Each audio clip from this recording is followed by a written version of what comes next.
just found out about a guy who's got an Audemars Piguet, Royal Oak, Arnold Schwarzenegger end of days watch. I've been looking for one of these things forever, and hopefully I make a deal, and if it is, it's hasta la vista, baby. Come on upstairs, Rick. Let me show you what we have for you. Well, that's the right box. Is there a watch in the box? A friend told me that Rick was going to be in New York looking for watches and other things, and so I thought that perhaps the watch I had might interest him. The watch is an AP, that's Audemars Piguet, made in 1999 for a movie that Arnold Schwarzenegger was making. For my AP end of days watch, I'm hoping to get maybe around $40,000. Definitely cool. So Audemars and Piguet, they came out with the Royal Oak, and that became the flagship watch of AP. And to this day, if you want one of these, there's a waiting list. Yep. And it's a very rugged watch. It's a great sports watch. But like when it came out, critics hated it. I mean, like it's got an exposed gasket. It's got screws everywhere. It's, you know, it was a metal monstrosity is what they called it. But that's what people wanted. Who cares about what the critics say? So where'd you get it? I bought it from a friend a few years back, intrigued by the look of it. To be honest, I haven't worn it a lot. I find it kind of clunky, but it was one of 500 that were made for the End of Days movie. Arnold was apparently involved in the design, but he did wear one of them in the movies. As to whether it was actually this one, we're not sure.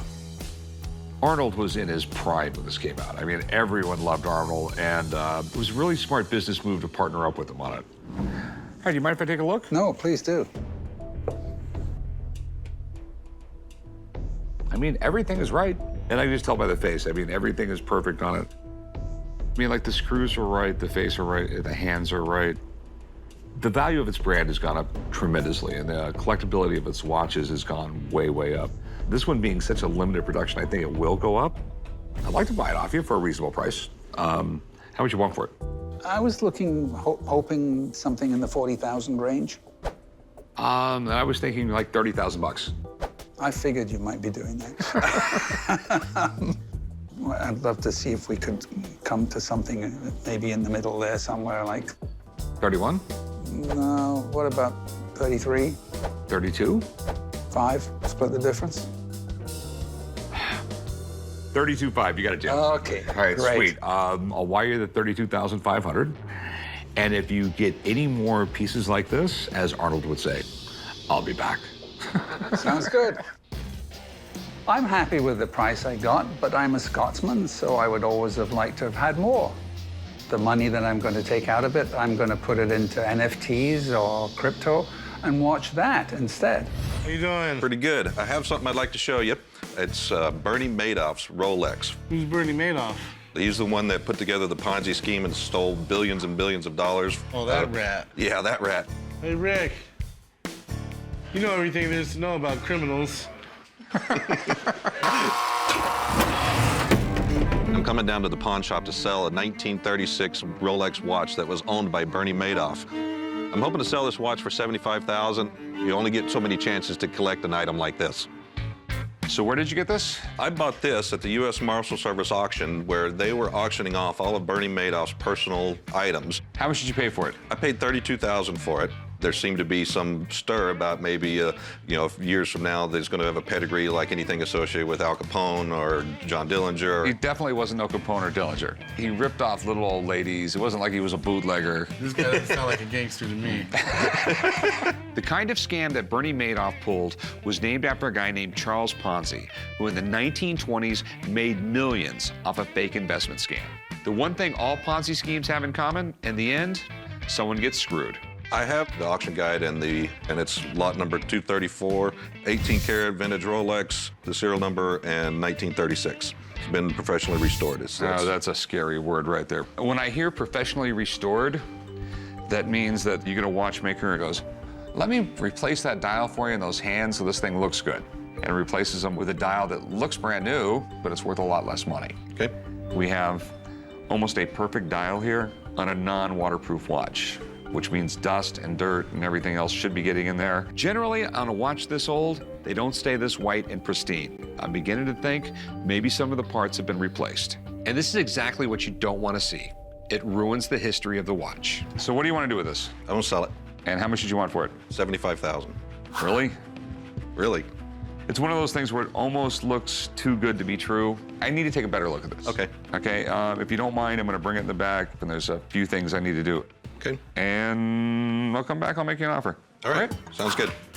I've done really well in the past selling stuff connected to famous people, but Bernie Madoff, he's not anybody's hero. Madoff aside, this is an 80-year-old Rolex. Those have a huge collector value. If this has all the original parts, I'll make an offer in a second. Okay. So what do we find? All right, it's all legitimate Rolex. Case is Rolex, the movement's Rolex, except for the face and the hands. The face, I'm talking the dial. You gotta realize the dial on this watch is worth $5,000 or $10,000. And the hands are actually worth a few $1,000s.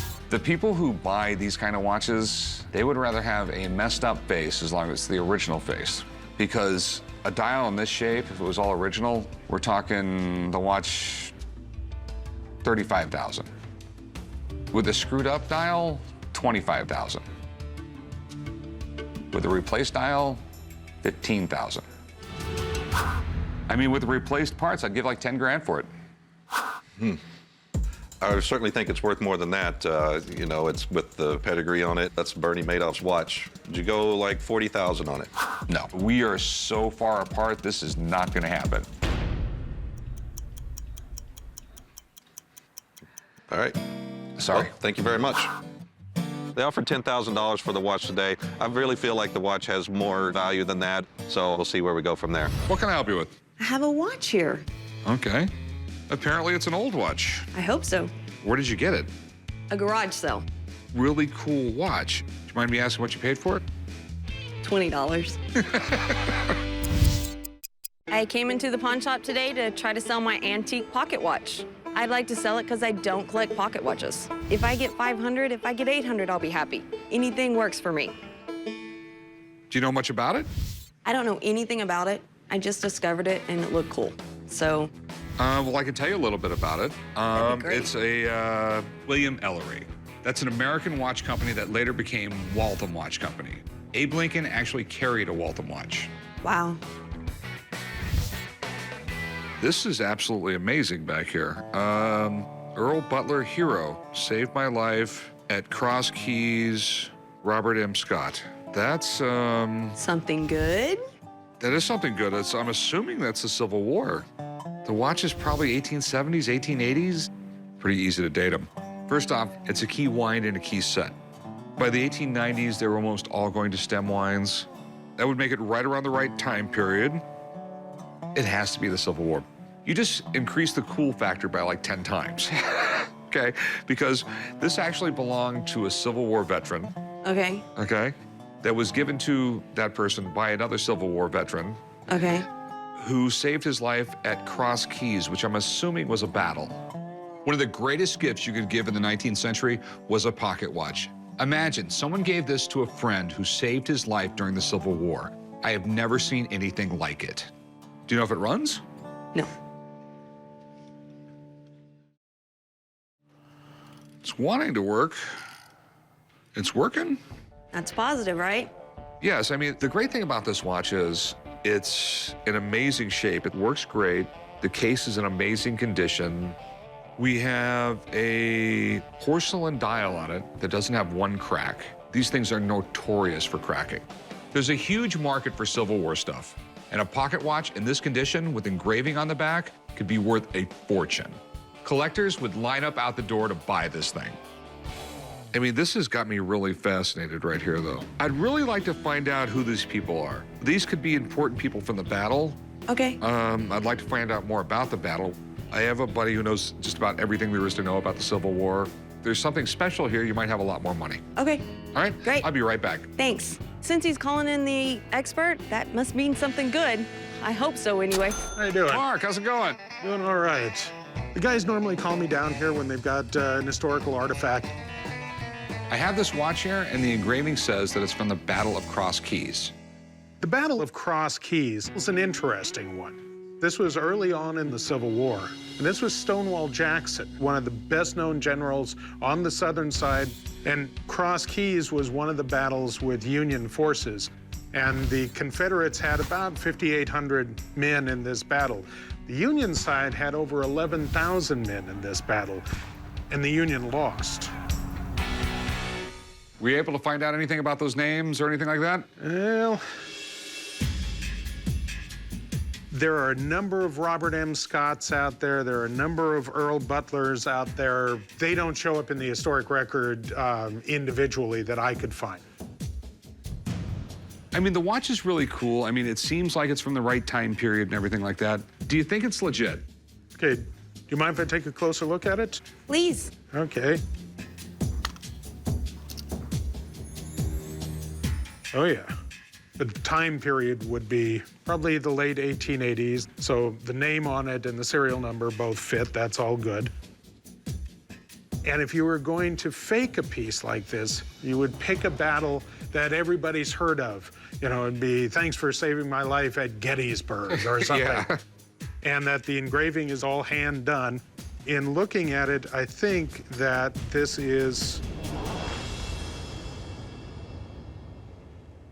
appears to be correct to me. I think it's a very nice memorial from the Civil War. You know, this is somebody in post-war years and said, I want to say thank you. Hopefully that helps. Thanks, man. Not a problem? Thank you very you. much. What do you want for it? 2,000. I mean, the two people on there are really not known. So, $700. But the battle's known. 1,800. If it didn't have that engraving on it, is literally worth $400 or $500. Let me give you $1,000 for it. Come on, you're gonna make a profit either way. How about 15? I just don't know what I'm gonna get out of it. I'll go 1,300, not a dime more. 13 will work. Okay, 1,300. All right. I'll meet you right up front over there. All right, thanks.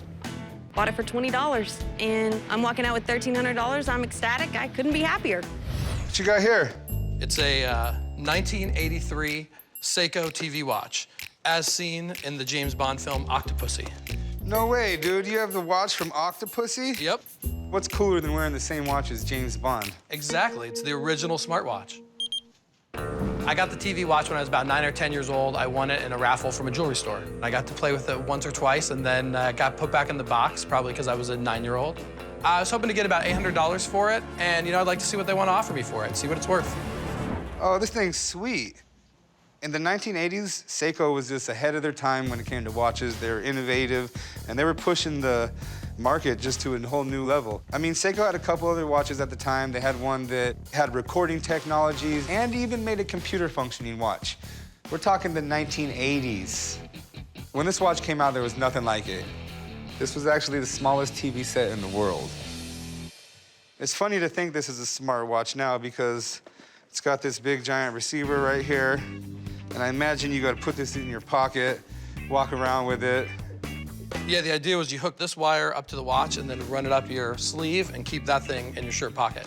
And I think they even recommended that you hook a wire up so you can watch it on your VCR. You might be able to do that. Yeah, I'm not sure. I never got to do that. Does it work?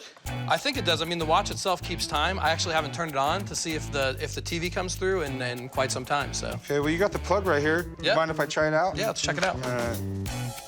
Back in the day, this watch was considered super high tech, and everybody wanted it. It's in really great condition, so I could probably find a buyer for it. Or I could take it home myself. Oh, switch it to TV. The It's got the fuzzy signal. Imagine you don't get an adapter for this. You can't actually get a picture on it. So, How much are you looking for? I've seen them sell online for upwards of about $1,000 and was hoping to get like $800 out of it. I just don't see it bringing that much. I think we sold one for right around $300. Yeah, you know, was it in this good a condition? I mean, this is all original, very clean. It's got the full box. It's even got the instructions. But you gotta understand, as cool as it is, you know, it's just a collector's item because you can't actually watch TV on it. I mean, we're looking at like 150 bucks. Could you do a little bit more, like, you know, like 250? I really couldn't. I'm pretty much stuck at 150. At 150, not even like Yeah. 200, huh? No, I mean, I just don't know if I'm gonna get 300 out of it. You know, All right, what about 175? You said you probably get 275 out of it. How about 175 and we'll call it a deal?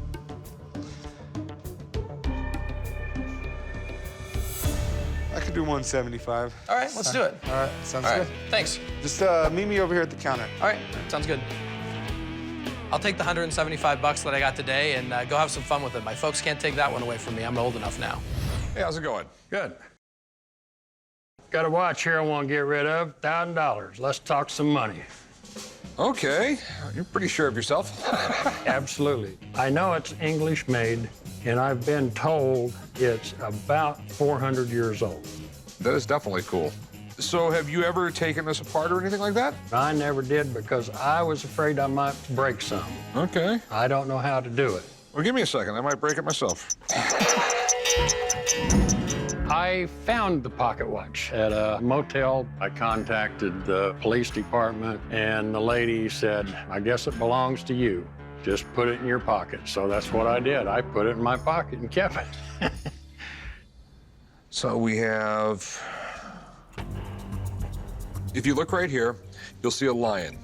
Okay, I see that. That tells me it's sterling silver, which is 92.5% silver. Right here, you see an anchor. Uh-huh. The anchor says it's made in Birmingham, England. See this little T right here? That would be the date code for Birmingham, England. So do you know what year it was, or? Well, that's the great thing. I can look all this stuff up. All you have to do is go online and type in English silver hallmarks. A million sites will pop up. Okay. I used to have to keep around tons of reference books to look things like this up, but now a lot of it's online.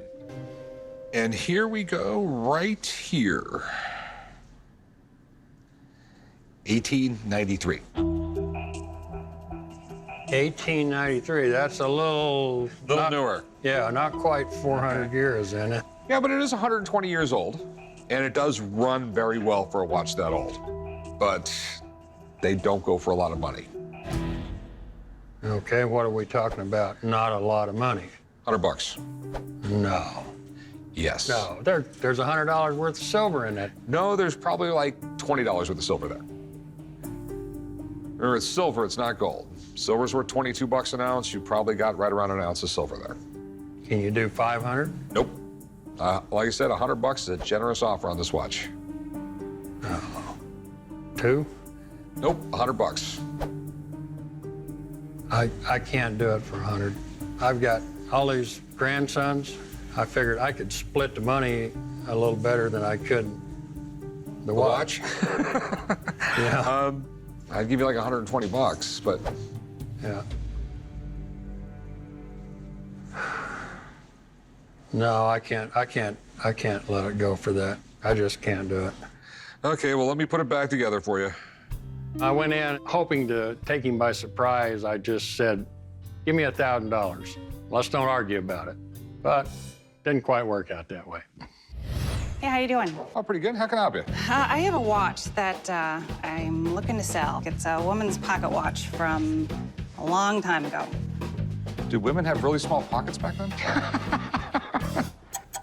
I came to the pawn shop today to sell my great-grandmother's pocket watch. It's been sitting in a box for probably the last 80 years, and I might as well let somebody else enjoy it.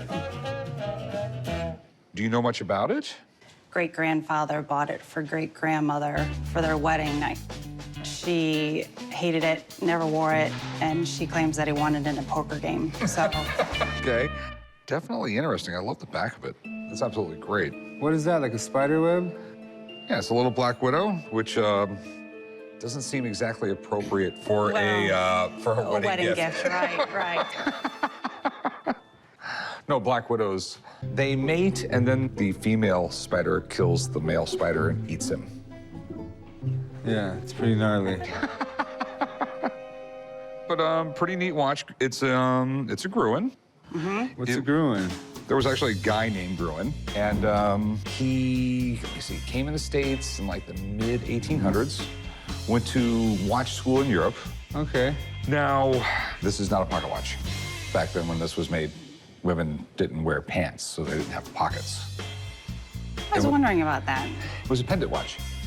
Okay. Gruen watches have been around since the late 1800s. And when this watch was made, it probably cost $200 or $300, which is the equivalent of $5,000 or $10,000 today. So whoever owned this watch had to have been wealthy and not afraid of spiders. How much do you want for it? I thought it would be worth like at least $1,000. Okay. It's a ladies' watch. Women really don't collect old watches. Okay. The one good thing you have going for it, though, is it's all gold, and it's a very interesting case. If it didn't have that spider on the back of it, I would offer you scrap. I'd give you $200 for it. How about 300? Give you $200. I think it's a fair price. Okay, 200. Okay. Oh, you're easy. That's why my husband married me. Sean, go write this up. Okay? Be careful with it. I settled on the 200 because apparently my great-grandmother hated it. If she had loved it, I would probably feel differently. Hello, how's it going? Very good. How are you doing? What do we have here? It's a Waltham pocket watch in a salesman sample box. Okay. Well, it's been a long time since I've seen one of these. I'm at the pawn shop today to try to sell my 1899 Waltham pocket watch in a salesman sample case. The current condition of this watch is like brand new, and it winds and sets, and it's in its original display case. I'm hoping to get $635 for this pocket watch based on the condition, and it still runs great. This is pretty cool. Waltham started in 1850. It was probably the largest watch company in the United States. I know that they sold over 35 million watches. You know, their cheapest watch when this was made was probably like 15 bucks. And in 1900, a decent pay was like $2 or $3 a day. So this was a whole week's pay. But like everyone back then needed a watch. Abraham Lincoln carried a Waltham pocket watch. Yeah, that was one of their early claims to fame. You know, Abraham Lincoln carries a Waltham. You know, and then the Europeans started making wristwatches. Suddenly, wristwatches became really cool, really quick. All the American watch companies were going under. They just couldn't compete with the Europeans. They couldn't retool fast enough. Waltham went out of business in like the 1950s. This looks like it was made right around 1900-ish. It was 1899. You know, as you can see, it's still impeccable. Okay, so what makes you think this is a salesman sample pocket watch?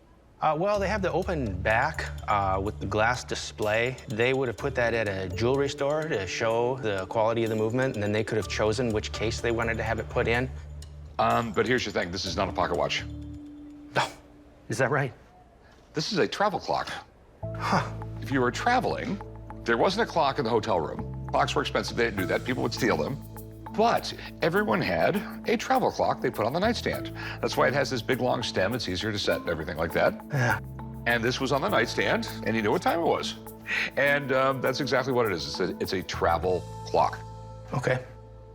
So what are you looking to do with it? I was looking to sell it. How much you want? $635. I couldn't even come close to that. If it was some special weird pocket watch, I'd probably jump all over it. But there's not a lot of people who collect travel clocks, okay? I'd be lucky to get $200 out of it. I don't know. I like it a lot better than that. I mean, it's from 1899. Could you... No, I can get $200 out of it. I'd offer you $100. Oh, no, I couldn't do that. I go 1 1/4. No, I couldn't do that. I'm sorry. Well, if you change your mind, I'm here all the time. Thank you. I was hoping to make a deal today, but it just wasn't the right time. What do we got here? I brought a watch in. I thought you might want to have a look at. And to my knowledge, it's pretty special. Arnold and Son. So is this one of those fancy watches that actually tells longitude? It is, and it's really complicated. I actually opened the instructional manual and my head exploded. The watch was a wedding gift. It's one of the first mechanical wristwatches to be able to tell you the latitude and longitude of your position. I'd like to get about 5,000, but I'd probably take somewhere in the neighborhood of 3,000. Basically what it is, it's a watch that's really accurate. And you could use this today to navigate with. Do you see that, like those red lines and those blue lines? Yep. The Earth moves at 15 degrees per hour. Based on the position of the sun, you can figure out your longitude. Real simple, huh? Yeah, it's real straightforward.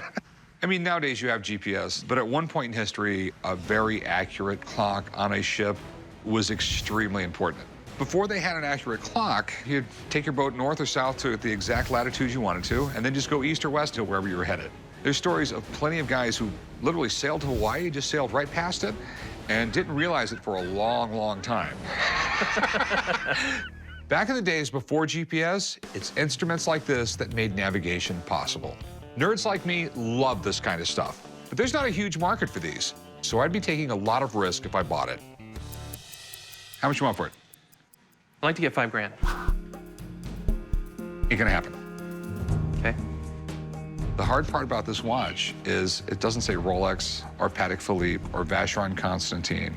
You know what? Forget all the fancy brands. This is something unique. And I think with the story and the history of the company, I think it's worth $5 grand. I'm thinking more like 2,500 bucks.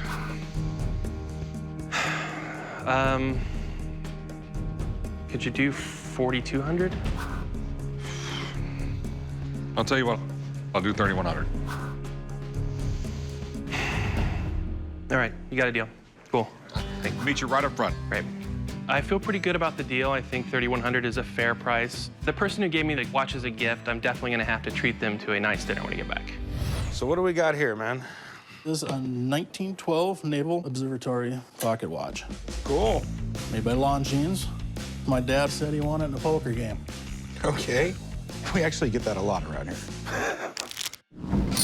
It's inscribed Navy on the back.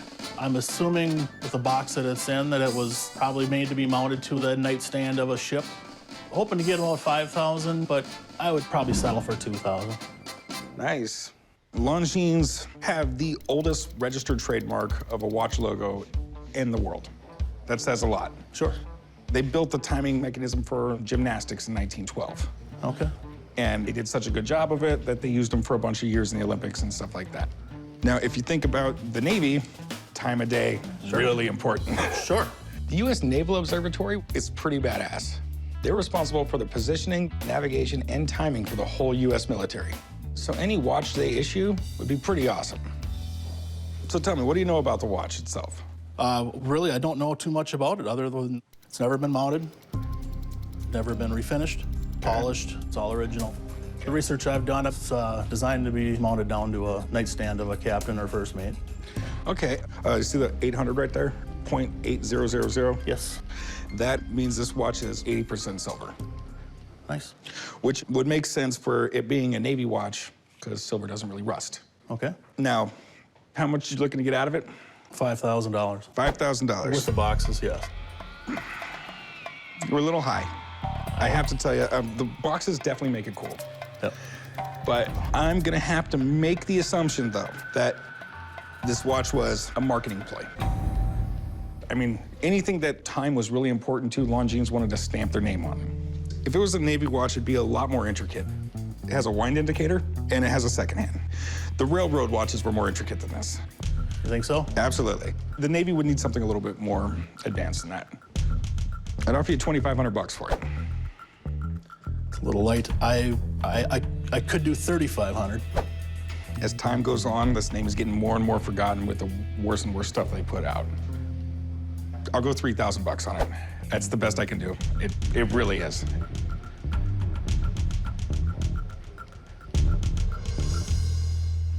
I can do 3 grand. 3 grand? Yeah. All right, deal. All right. Cool. Why don't you leave it here, and I'll meet you over there, write it up. All right. I don't know if it was some marketing ploy, but he knows more than I do about a watch, so I think it was a fair price. Hopefully we can do some good with that. What do we have here? This is something I found in my dad's underwear drawer. All right, do I want to see it? Yes, you do. This is a pocket watch, Okay. and it has Henry Ford II signature on it. That's really, really cool. The watch is 10 karat gold, it's 21 jewel, and it is signed by Henry Ford II. The watch really has no sentimental value, and I would really like the cash. Henry Ford II? He wasn't Henry Ford's son. He was Henry Ford's grandson. Yes. It turned out a little weird like that. Presented by Ford Motor Company to F. Weber on the 35th anniversary. So was your dad F. Weber? No, Okay. Who was F. Weber? I have no idea. Okay. Back in the day, when people spent like so many years with a company, they'd generally give them a gold watch. And Ford Motor Company gave out these. American pocket watch industry was pretty cool. But the Swiss came up with these little things called wristwatches. When they first came out with them, they were not popular at all. So what the Swiss watch company started doing is they started paying really big actors, Hollywood stars, things like that, to start wearing wristwatches. So by the 1930s, pocket watches went out of style. Okay. Okay. How much do you want for it? I'd like 1,200. Not gonna happen. It doesn't have Henry Ford's signature on it. Henry Ford's signature is engraved on it. And I doubt if the CEO of Ford was going around engraving watches. You might think this is terrible. If I buy this watch off you, I'm not gonna put it in my showcase. Okay. I'm gonna rip the gold out of it and sell it for scrap. Really? People who collect pocket watches want the older ones. Okay. This is way too new. Would you do 400? Nope. You know, you have right around $230 worth of gold. I'm gonna make a whopping $30 off you. It is what it is. 200 bucks, that's what I can do. Well, I guess you're gonna make 30 bucks off me then. Okay, all right, 200 bucks. Bring it right over there and I'll write you up. The only way I'm gonna buy something that I can't sell in my shop is if it's made of gold and I can sell it to the scrap dealer. Hey, how's it going? I'm interested in selling a pocket watch I have. Okay, give me a second. Sure. Just put it on that for me. I have a very interesting pocket watch in the fact that it's a minute repeater, but what's really unique about it is the previous ownership. The engraving reads, Wirt Dexter from his friend, Henry W. King. I don't recognize the name. Well, Wirt Dexter was a very prominent attorney. Well, I've never met an attorney that didn't think he was important, so. You're wrong there. I came down to the pawn shop today to hopefully sell my 18-karat gold, very unique minute-repeating pocket watch from the late 1800s. I've seen watches like this sell well over $10,000 for it, so I was hoping to get $8,000 for mine today. This is interesting. Well, pocket watches can get really, really complicated, and I'm not really that good with them. Do you mind if I have my dad come over and take a look? By all means. Hey, Pops. What? I need your nerdness. So you need my brilliance. Put on your Harry Potter glasses and look at this pocket watch for me. So where'd you get this? Well, I have a company that we buy gold and silver and wristwatches, and this pocket watch came along a couple years ago, and I just took a liking to it. I kept it because I love the history behind it. Gentlemen whose names are in the watch, they were prominent multimillionaires, and after the Great Chicago Fire, these men got together to form a relief effort. Okay. And it's a minute repeater? Yes. What exactly is a minute repeater? Minute repeaters were invented right around 1800. And there's a little slide on the side you can pull. It'll make various dings on the hours, quarters, and minutes to help tell time for the visually impaired or to tell time in the dark. Sort of gimmicky. They never really worked right. But this is probably made in the 1880s. It's a European movement. How do we know it's European? It more or less says it on the case. It says 18-karat fine, and the carat is spelled with a C. Everyone in Europe spells it with a C. We spell it with a K. Very interesting. This is probably a Tissot. Tissot and other watch manufacturers were exporting watches to the United States. They generally did not put the name of the watch company on the movement because the jewelry store was going to put their name on it. Okay. How much do you want for it? I was looking for $8,000. Okay. American pocket watches, 18-karat gold in this time period, can go up for like $10,000, $15,000. It's a European one. It's a generic movement. European watches were not built nearly as good as American pocket watches. American pocket watches, starting right around 1870, were the best watches in the world, hands down. Collectors of pocket watches in this country generally collect American watches, and like, they don't sell. They just don't. Wow. You know, I'd give you like $1,500 for it. Wow. Would you give me $4,000 for it? Nope. No. They sit forever. Wow. Okay, no one wears a pocket I'm watch. just gonna let you go. I'll deal with it from here, okay? Okay, all right. I'll tell you what, he said you paid $1,500. I'll go to 2. Can you go 23? Nope, I can go $2,000. And I'm being nice at that point. Well, I think the truth is... I'm being nice. I understand. I think I'm just gonna keep it in my collection. I appreciate it, man. Take care. But thank you so much. Have a good day. The offer was so much less than I was expecting for $2,000. I'd rather just keep it. Hey, how you doing? Good, thanks. What do you got here? Well, I bought some Bradley watches in from some television shows from back in the 80s. I was just out hitting up some garage sales one day, and I came across these Mr. T watches I thought were really cool. You know, it is time for me to get a watch. Yeah, well, we got a nice little Cinderella one here if you're interested. Cinderella. That's you, Chumley. I got about 150 of them, and after I got home, it's like, what the heck am I gonna do with 150 watches? So I kept a few of them and just trying to sell a little here and there. I'm hoping to get a couple of $100 for them. I'd be happy if I could walk out with 50 bucks, actually, tell you the truth. Yeah, the A-Team was legend when they came out. They had Mr. T, and he was just full of jewelry. I pity the fool. Well, that's definitely Mr. T, but I don't know how good you are at it. Are these Swiss-made watches, boss? I wouldn't think so. These are mass-produced, low-grade watches. They were marketed to kids. They probably sold for $4.95, $5 at the time. The only thing that they got going for them is they're still in the package, because condition is everything for collectors.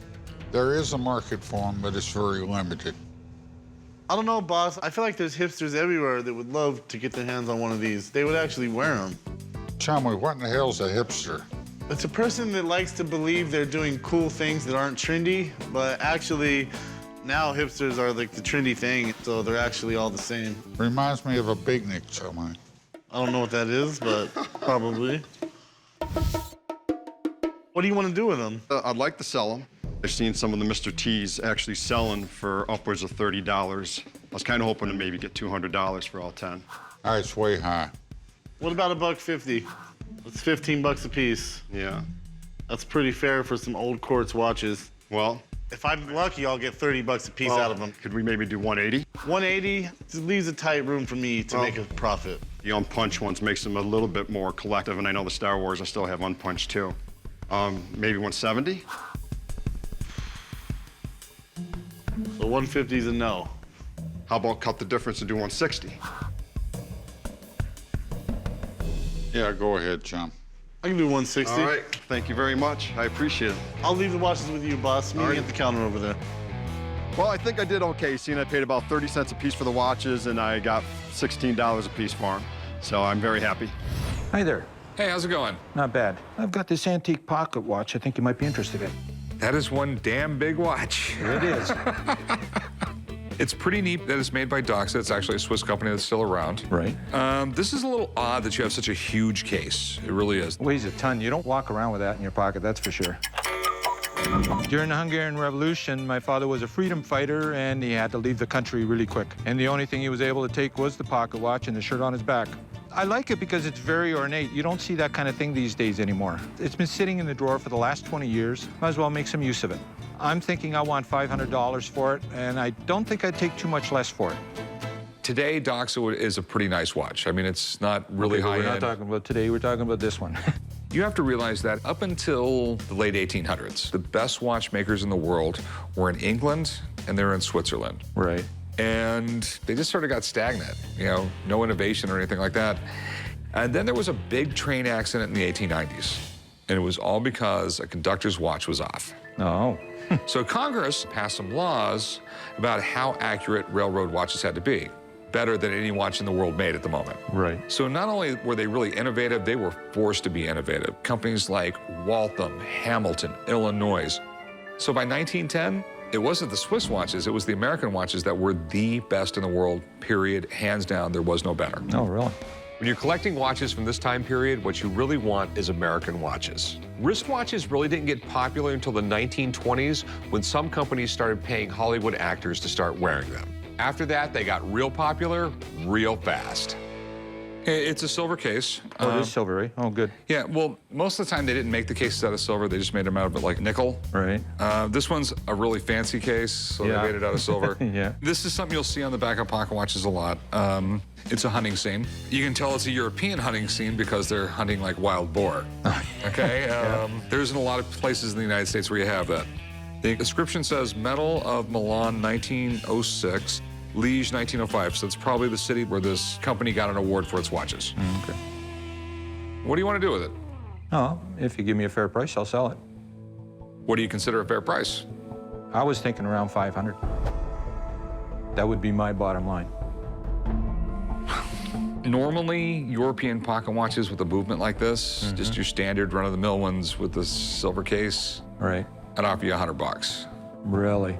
But we got something really weird going on here. We have this big, like, presentation case. You never see a case like this. Right. I mean, and it's really well made and it's really well preserved. Right. Can I give you $400? No, I'm still sticking 500. This is my problem. The market for pocket watches is American pocket watches. Right. Okay? I'll have 50 guys come in here looking for American pocket watches before they're looking for European watches. Right. You go 450?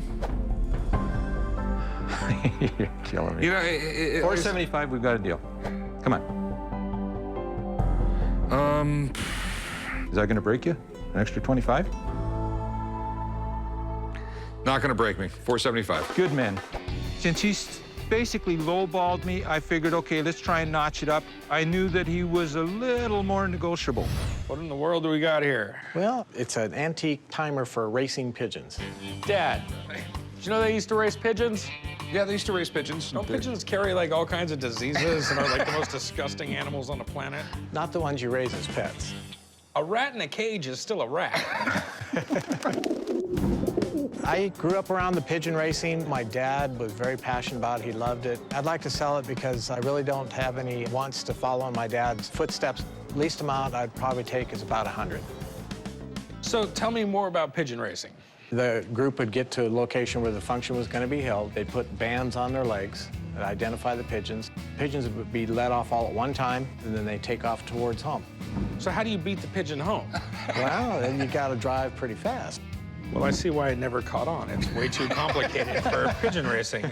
Way back in the day, they actually carried messages in battle. Spies used them. Basically, a pigeon could take a message across enemy lines. During World War II, some submarines kept a pigeon on board, and they would release it with a coded message if they were attacked. Believe it or not, pigeons have saved a lot of human lives. This is the little thing that they would carry? That's what you would put the band that's on their leg in. Okay. Drop it in there. Okay. Close the lid, and then crank that. And that would stamp the date and time on this. Okay. You have a basic wind-up clock right here. It basically turns this right here and stamps numbers into it. Right, and you can see underneath here it's got a cylinder for holding the different cartridges, so you could time 12 birds with this device. There's people out there who collect clocks and they always want something different. It has more or less a standard clock movement in it, but the rest of it's pretty weird. I love it when items I've never seen before come to the shop because I love to learn about cool, weird stuff like this. But it also makes it really hard for me to figure out a price. How much did you want for it? I'd like to try to get about $300. You know, there's not a huge market for these things. I'll give you $150 for it. If you pay more than $50 for this, you're stupid. There is clock and watch collectors out there, and this is a different... just dying to have a pigeon clock. I'm not saying they're dying to have a pigeon clock, son. I'm just saying they like to collect different things, and this is different. No, have fun. Pay whatever you want for it. I don't care. Do you have any kids? I've got 2 boys. Don't you love to hate them? Good days and bad days. Yeah. Well, how about if we go somewhere in the middle, around the 200 range?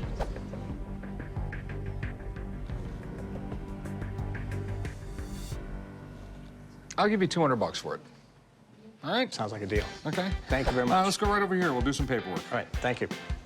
I don't know what his disdain was for pigeons other than the fact that they make messes on his car, but got $200 more in my pocket than I had before, so now I can go out and have some fun with it.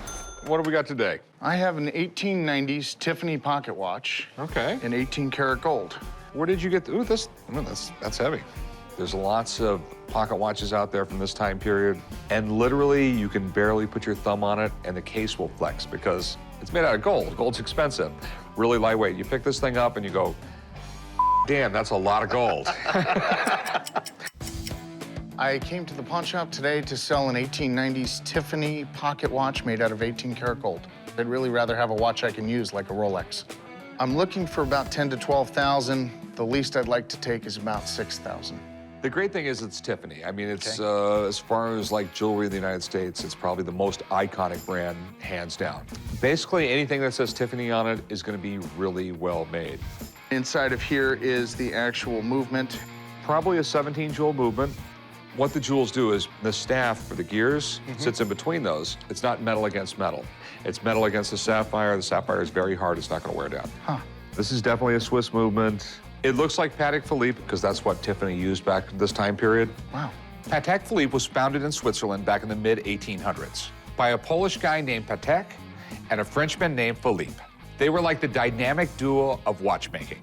They came up with tons of innovations and actually invented the first wristwatch. Now, it is Tiffany & Company. It's got a incredibly heavy 18-karat gold case that's not dinged up, scratched up, anything like that. That's hard to find. It's a great watch. Now there are some problems with it. There's nothing special about it. There's no up and down indicator, there's no stopwatch, there's no repeater, there's no moon phase, anything like that. It's a bare bones movement. This is the ones they made on the assembly line in Switzerland. These are not the handmade ones. Gotcha. So, what do you want to do with it? I was looking for 10 to 12,000. That's not going to happen. Normally, pocket watches go like this for like 2,500 bucks. But you have this massively heavy case. So, I mean, you have all that intrinsic value of all the gold. Right. You got $4,000 here. I can't go that low. You bring up some good arguments, but I still think it's a gorgeous watch. I'd be willing to come down to 7,500. No, $4,000 is my top dollar. But you can't hit with the top dollar right off the bat. You know, $5 and it's yours today. No, $4,000. There's got to be a little bit more in there. Come on, you got to give me something. I'll go 42, that's it.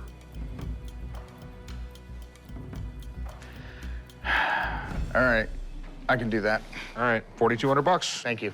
This is a great buy for the shop. Old Tiffany stuff usually flies off the shelf. Even if it didn't, I'd still want to buy it just for the gold alone. Hey, how's it going? Going just great. What do we got? I got a 1926 Dunhill watch lighter, hard glass enamel. Dunhill, I mean, they've made just about everything over the years, from briefcases to pipes to clothes. Back in the day, you'd probably have a pocket watch that's be in the same pocket as me. I guess you wouldn't need a pocket watch, right? That is that, you wouldn't. I have a 1926 Dunhill watch lighter. I've been collecting lighters for well over 50 years. If we can make a deal today, I'm going to spend at least some of it on my lovely lady. So tell me what you know about it. Well, Dunhill was actually the first one to have a one-handed lighter. It is a one-handed lighter. You can light it with one hand. That's pretty cool. Dunhill started off as a tobacco farmer, so guys smart enough to realize, hey, why don't I start selling stuff to light it? And maybe somebody might want to tell the time when they're lighting a cigarette. Which is kind of cool when you think about it because, you know, just like everything, I mean, if you take your smartphone now, you know, it has your calendar, it has everything you need on it. Well, the more stuff you could fit into something back then, people thought it was really cool. I mean, it was a very popular lighter. You know, the prestigious, I'm doing well lighter. You know, absolutely. There's people out there. Symbol. It was a status symbol, exactly. I mean, there's people that wear Timexes and there's people that wear Rolexes. That's right. What's really cool about these is that someone came up with the idea and Dunhill had to go commission somebody to make watches for them. And then they realized it was kind of a good idea and they started making their own. So what's really nice is that you have one of the ones that are pre the ones Dunhill built, which were actually better watches. Just makes it a little bit more rare. What are you looking to get for it? 6,000. If it was in perfect condition, I could probably offer you that.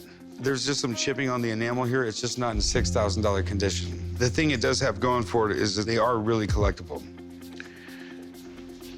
Would you take $3,000 for it? No, I would not. I'm gonna need you to come down from 6. We're gonna have to meet somewhere. 5. Would you take 4? Let's split the difference. 42.5. Let's do 4. Sure. All right. I'm very happy with the deal. I think that's fair all the way around. The store has to make a little profit there. Hopefully a lot of profit. That way we can keep on and have a good relationship for the future. How's it going? What do we got? Got a 1923 Audemars pocket watch. Oh, wow, can I see it? Definitely see it. Audemars is probably one of the best watch builders there is out there. It takes about 3 minutes to make a Timex. It takes about 3 years to make an Audemars. I'm here today to sell my grandpa's 1923 Audemars pocket watch. My grandpa bought it from someone in Pearl Harbor after the war, and it's pretty much all the knowledge I have about it. If I made a sale today, I'd probably reinvest the money into my company. This is really cool. Just put it on this. What's it made of, do you know? I believe it's 18 karat gold. Looks like it's white gold. Audemars Piguet, they kind of made their name by having the thinnest pocket watches. Back in the day, this was a really, really important tool. Railroad conductors used to have special watches that were all set in time so they couldn't ever mess with setting the time, because think about it, your trains going on a train track, You gotta be on they're point. crossing each other. Yeah. You don't do it at a certain time, you're gonna hit another train. Makes sense. So United States watch standards became so ridiculous that, believe it or not, Swiss watches were garbage. American pocket watches are what's really expensive and really collectible and stuff like that. Do you mind if I open it real quick? Yeah, no problem. Yeah, we got one problem. It's a European pocket watch. For whatever reason, people don't collect them. If it was a wristwatch, it's gonna be worth all kinds of money. When it comes to pocket watches, it's just not Different there. story. It just is. What is really cool about it is how flat it is and how small it is. And it's in almost pristine condition. So how much are you looking to get out of it? I was thinking around 10,000. Okay, so I can't get anywhere close to 10 grand. What are you thinking about? Maybe like 8? I'm thinking about 1,000. Oh yeah? Yeah, that's that. And honestly, man, that's because this thing's made of gold. If it wasn't made of gold, it'd be worth a lot less. I got you. I got you. You know, I really wish I could offer more. Because, No, it's all good. I mean, Yeah. dude, I'm the guy with the pocket watch on my wrist. Yeah, I'm sorry. I'll probably just want to keep it in my family. It's worth more to me than All right. 1,200 for sure. All right, man. I appreciate you bringing it in. No worries. Thank you very much. We weren't able to make the sale today. The price was way too low, and I'd rather just keep it in my family. I got this old pocket watch I'd like for you to look at, see if you might be interested in. Okay. That's really, really cool. You know what a Fusee is? No. Okay. Really interesting watch. Can you teach me about watches not in front of the customer? I come down to the pawn shop today to sell my old antique Fusee pocket watch. This watch is awesome because it was all handmade, the complete thing. I'd like to sell it today because it's my hobby. I buy and sell watches. So do you know much about it? It's a Fusee from late 1700s. Isaac Rogers is the maker. His name is on the dial and also on the back. When they wind it up, instead of using gears, it looks like a miniature little bicycle chain. Okay, as a matter of fact, these chains are so small, they used to have little kids put them together because their eyesight was good enough and their hands were so small. And it's running. And the movement is pretty. It was probably one of the most complicated miniature machines made because every gear in old Fusees is hand cut. Literally, a guy had a little piece of metal and with a little file had to cut every gear.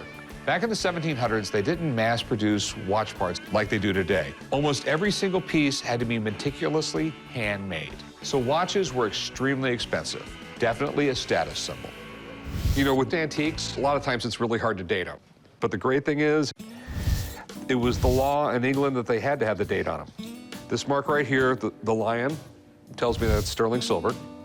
This one right here, which is a crowned leopard, means it was made in London. And this date code right here tells me it was made in... I actually have an app that tells me the date code because the code's really weird. Oh, really? You have an app? Yes, I have an app. I'm getting technologically advanced like you kids. And there it is, 1772. Cool. A 240-year-old item like this is going to interest a lot of people. The problem is the watch movement, the whole system inside the watch, is much prettier than the watch itself. How much you want for it? I'd like to get $1,000 out of it. That's not going to happen. Old English watches like this really all depend on the way the case is made. It's how pretty it is. And this is a pretty plain case. I'd give you like 400 bucks for it. 400, man, I can't sell that for 400 bucks. I don't understand why they go for so little. You would think they would go for more. How about 700? I'll go 450. Tell you what, you make it 5 and it's yours.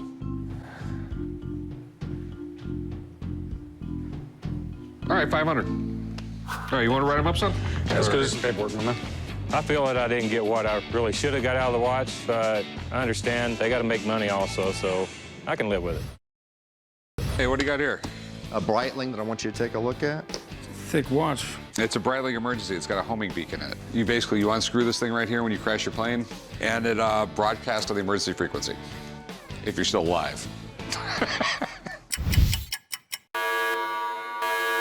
I decided to come to the pawn shop today to sell my Breitling watch. I got it at a good price from a buddy of mine, but I've got a ton of watches, and I'm looking to thin the collection out a little bit.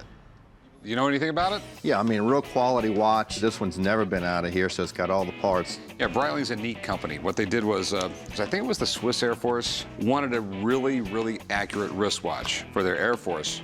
So they went to Breitling, which was an instrument maker, and had them design a watch that would be really accurate for a pilot. The thing is, though, if you buy one of these things and you pull that wire, my understanding is you can get in a lot of trouble, unless it's a real emergency. It costs $50,000 if you pull it. At least it can. I can believe it can cost up to that. Kind of like calling 911 for a prank. An emergency locator transmitter is basically a signal that's sent out to find pilots when their planes go down. When you set one off, a massive search and rescue begins. And that's why if you turn it on and you're not lost, you can get fined up to $50,000. This right here just basically tests it to make sure that the emergency part works. And does it work now? So we know that it'll broadcast on the emergency frequency. I'm impressed. And then you can jump on your plane and then crash yourself, and then we'll find you. There you go. Sounds good. This watch is really cool, but selling it is not going to be easy. It's not old enough to attract your classic watch collector, and there's just not a lot of pilots out there. Do you want to pawn it or sell it? I'm looking to sell it. So how much are you looking to get out of it? I was hoping to get about $6,000 for it. It's a cool watch. I know it's a cool watch. It's a really specialty market I have to sell it to, though. $4,000. Thing is, I'm going to put it in my showcase. I'm going to mark it $6,000, and then someone's going to beat me down to like $5,200, $5,000. I got to make something. I need 45. 41. 42.50. 42. Okay. 42. All right. All right, write them up, son. Let's do some paperwork, my man. Thanks. I was hoping to get a little more, but made a couple grand on it. I'm gonna go do some gambling and a few drinks and have a good meal. What do we got here? I have a 1977 calculator watch from HP. Oh, wow. It's actually really cool, really rare. There's a nerd somewhere from Silicon Valley that would love playing with it. Sounds like you, chum. I came down to the pawn shop today to sell my 1977 HP calculator watch. It has over 3 dozen features. It's LED screen. It's just awesome. I want to sell it because I'm trying to start a business right now. So I'm really hoping to get $1,000 to kind of kickstart that. It's definitely cool. You know, imagine in 1977, this was an insane amount of technology that someone could wear on their wrist. And HP was probably one of the biggest tech companies in the world at the time. Definitely. I mean, they were kind of like the Apple of the day. I mean, even though Apple was around, they were they started in a garage. Everything got really crazy. They blew up. Then they went from everything from watches to computers to printers. This was high tech at the time, man. Definitely. In 1977, the fact that you can have a calculator on your wrist was pretty big. I mean, calculators back then, I think, were a few $1,000. I see you eyeballing this. Maybe I should be talking to you. So what do you think, chum? Oh, yeah, I forgot. We're playing this silly game. So, does this thing work? Yeah, definitely. Try it out. You know, and one of the other problems with them is that kids would dream about being able to sneak these into school and use them back then. But the buttons weren't really easy to press. I mean, you actually almost had to have a pen to hit the buttons that were so small. What are you looking to do with it, my man? I'm looking to sell it. Okay. What are you looking to get out of it? $1,000. Okay, no way. I can't put this in my showcase next to a Rolex and ever expect it to sell. People want new stuff, not old stuff. I'll offer you like $100, man. I mean, that's all I'll offer you, really. I can't go any higher than that. I'm gonna need to at least make 50%, double my money, something like that. I mean, I'm trying to start a business. Could you maybe do 150?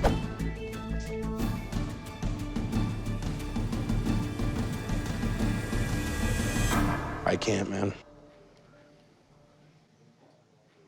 Well, you know, it's 100 more than I came in with. I'll take it. Right on, man. Appreciate it. Joe will write you up. 100 is nowhere near what I was looking to get out of it, but I have no purpose for it. I don't really wear watches.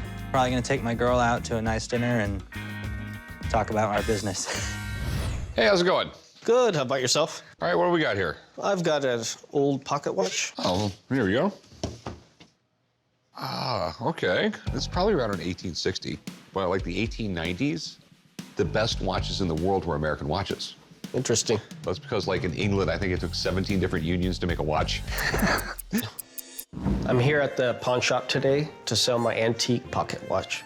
I bought a storage unit last year, had some antique furniture in there, and tucked away in a drawer was this watch. I'm hoping to sell the pocket watch for $300. This is cool. So this is American Waltham Watch Company. Pocket watches got a really neat history in this country. Pocket watches basically started in Europe, but they were just notoriously inaccurate. By like the 1600s, they had pretty accurate clocks that had a pendulum to regulate them. But watches, on the other hand, they couldn't have a pendulum. So they tried to make all these different mechanisms that would make them run on time, but they didn't have the technology. And basically around the 1850s, machine tools for making watches began to get really inexpensive, the whole Industrial Revolution thing. So here in the States, little watch companies started popping up everywhere. And plain and simple, we had the best watches in the world. Our watches were so much better than like European watches. Congress passed a law saying you had to put the origin of the watch on the front of the watch because all the European watchmakers were making watches with American sounding names. But this right here is pretty cool. Got the key for it. Not exactly the easy way to set these things and wind these things like a normal watch. So let me just open this up, look at the movement. Is it a left-hand wind? Most of these were. I don't know.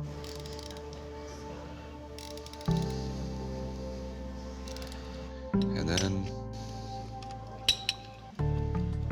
yep, it runs. Excellent. So, how much you want for it? I'm asking $300. I'll give you $200 for it. They're much harder to sell nowadays. There's just not that many collectors out there. But 20 years ago, I'd offer you more. Would you do $2.25?